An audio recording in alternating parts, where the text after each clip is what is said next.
Hi, I'm Silvano DiGenova, Tangible Investments, Inc. I'm one of the original co-founders of PCGS. Also was involved in the largest private treaty transaction, the Trumpeter Gold Collection, which made the Guinness Book of World Records. Okay, wow. We've handled virtually every major rarity in the marketplace, and currently we handle fantastic early U.S. gold, proof U.S. gold, early U.S. silver, and high quality Morgan dollars, among many other things. Where are you guys based out of? We are in Laguna Beach, California. Okay. We have a beautiful building that we run our operation and gallery out of, right on Pacific Coast Highway in Laguna Beach. And so does that make this show like your go-to coin show to come visit? Well, yeah, it was a great show for us because it's only less than an hour drive, and we can bring a lot more material. We've been coming to Long Beach since 1982, I believe. So that's quite a long time, and been setting up here since probably '84. What is like your favorite thing about the Long Beach show? Well, historically, we used to get a lot of public in here, and it was very active, both buying and selling. And we've always had one of the premier booths, so the public would come to us, and we would always be able to buy from the public, sell to the public, which not every coin show has a really active following. However, I mean, this show has fallen off quite a bit the last few years. Can you talk about in what ways it's fallen? Well, the quality of the public and quantity of the public has been a lot less. Okay. And I guess that's why they're planning on discontinuing the show. Yeah. What does the show mean to you personally? Well, as I said, I've been coming to here. I currently live in California, but I'm originally from the West Coast. And I can tell you that the first time I came to Long Beach, and back then in the 80s, Long Beach was pretty seedy, okay? However, I thought it was the greatest city I've ever been to, okay? Growing up in Philadelphia and going to the East Coast beach towns, I was quite, smitten with Long Beach, and was very impressed with it. As I said, been coming here since 1982. That's a long, long time. I think Tangible Investments is really the premier dealer for the public, okay? We have many, many clients, and we pride ourselves that our clients have made money and have made really good money because we always sold the absolute best and charged the best prices. For many years, I supplied many of the dealers. Before we started PCGS, I was David Hall's biggest supplier, and some of the other major companies, Blanchard and so on and so forth. When the big coin fund, the Kidder Peabody fund came about in the late 80s, I sold them their single biggest deal at one show in 1989. Like, I forget what it was, $4 million. Do you remember what coins it was? It was a huge, basically it was my whole inventory at the time. Just everything. Yeah, I made a deal for them to buy my whole inventory at 15% over gray sheet. Well, hey, that's one way to do it. Yeah, and it was right at the peak too, so it was a good deal for me. Yeah. You talk a little bit about the coins that you have at your booth here today. Yeah, I have a lot of spectacular coins here today. For example, we have a 1799.10 in mint state 64 plus. Certainly amongst the finest known out there. Early gold in general is phenomenally rare, and that's a spectacular coin, priced very right. That half a point difference would make it a $300,000 plus coin, and ours is well under 200,000, so it's a great bargain. I have a beautiful selection of early gold coins that were from the Bass collection. The Bass collection was one of the best collections of early gold ever assembled, and we probably have the single best selection that's available for private treaty. So the United States first struck gold coins in 1795. So the first coins they made were $17.95, $5, and $10. Okay, and being America's first coins are extremely desirable. Then the first 2.5 was struck in 1796. So those are very, very desirable. But the important thing is that around 1834, the price of gold went up. So gold coins struck before 1834, by 1835, had more gold in them than face value. So most of them were melted because somebody could take a $10 gold piece and get $10.50 by melting it. So therefore, mass destruction occurred. So these coins are all very rare. Point number two, $10 gold coin in 1795 was an enormous amount of money. Yeah. So only a few select wealthy people could afford to actually take a coin and save it. So the amount of choice coins are very, very rare. So the other area that we are really well known in is the proof gold coins.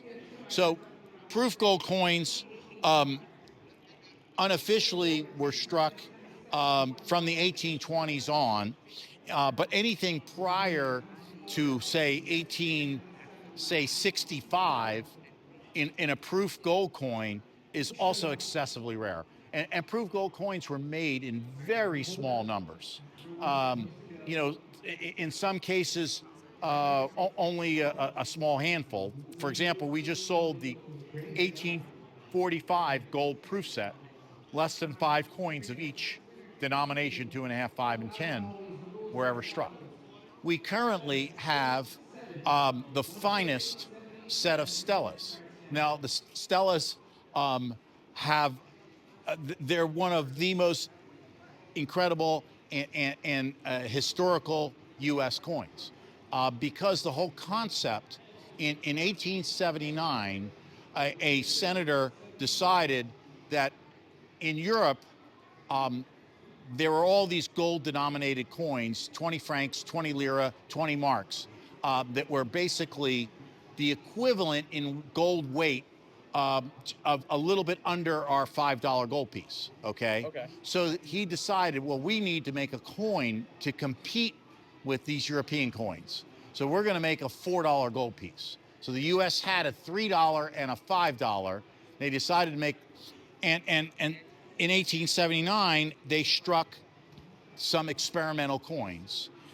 So the first ones they struck with the flowing hair is the 1879 with flowing hair. They made 425 of those, okay?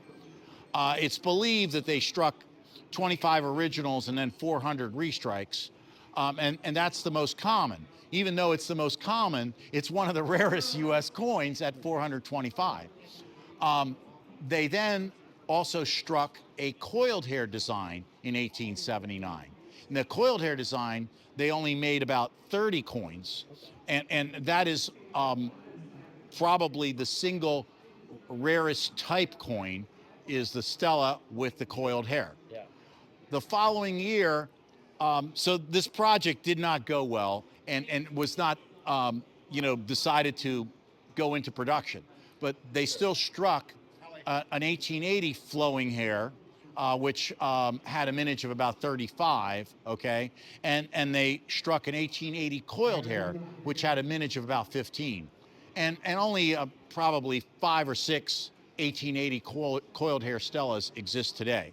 And we have the finest CAC certified set. So our 79 flowing, the most common, is a 7 CAC. The 79 coiled hair is a 5+ CAC. The 80 flowing hair is a 6 CAC, and the 80 coiled hair is a 5+ CAC. And they're all at finest known or tied for finest known. And as a set, they are the finest CAC set of Stellas. Yeah, and actually, I hear it's going to be featured on a television program sometime in the next few weeks. Do you prefer silver or gold? Well, I like them both. I prefer gold coins as an investment vehicle, although really good early silver coins are also highly desirable and will appreciate and have appreciated greatly over time. What's your favorite U.S. coin design? Well, my favorite U.S. coin, period, is the Judd 1776. That is a $20 gold piece struck with the Indian head on the front. The coin is unique. 1776? It's called a Judd 1776. Okay. It's actually made in 1907. Okay, so it was a special production. There's only one known, and it's in a private collection and valued at about 25 million today. Wow. Okay, that's one I maybe haven't even heard of. Yeah, it's a very, very rare coin. I mean, as a mainstream coin, I think I like the early 10s from 1795 to 1804. I think are my favorite series. It's a short series. All the coins are scarce, but available, and they really signify America's founding fathers. Well, there's a lot of different die varieties. I mean, the coin was essentially struck by hand. They used a crank die, so there's a fair amount of variation coin to coin, Yeah. year to year. What is something that you have always wanted to own in the coin world? Like, there's one thing that's always been at the top of your list. You come across this coin, you're going to buy. Well, there's a few. Okay, obviously the Judd 1776. I wish I could. There's only one. I'm probably never going to have the opportunity to own it. One of the other coins I've always loved is the ultra high relief, and I did have the pleasure of owning that. In fact, when I bought it, I set the world record for a gold coin back in 1999. It was $1.2 million when I purchased that coin. Oh, very cool. That today it's worth about $4 million. So if you were to come across it again, you'd pick it back up? Well, I mean, if it was priced at a number where I think I could make a profit, I certainly would. Sure. Is there anything that you specifically collect? I know as a dealer, it's a lot more like the stuff that comes in is the stuff that you're, buying for business. I mean, I don't personally collect any coins. I mean, one of my other favorite coins, which I've owned a few, is the Tetradrachms of Syracuse. So it is a massive silver coin, and it's just absolutely a stunning item, and always love those. We actually have one.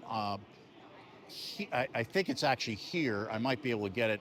Okay. Somebody was offering it around to show you. I mean, it's ancient Greek coin. It's also the first. A variety thereof was the first coin to bring $1 million back in 1980. The first coin to bring $1 million, just period? Of any coin, yes. I think for a large ancient coin in decent condition, I feel like that makes sense.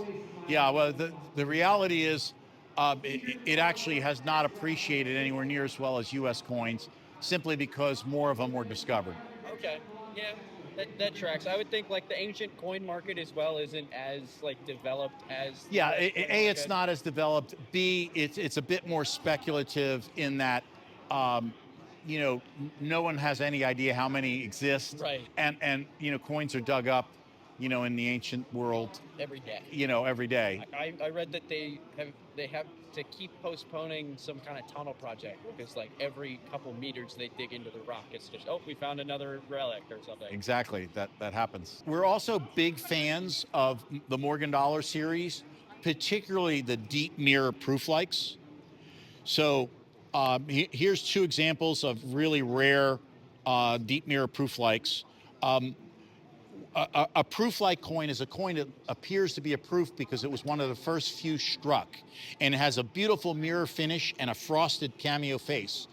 And these coins are literally 100 times rarer than their non-dimple deep mirror proof-like counterparts, and huge collector demand, and we highly recommend them. They're beautiful, they're rare, and they're part of America's most popular series. Okay. Well, our website, the short version is www.tii1.com. Okay. Tangible Investments Inc. Our office number is 949-715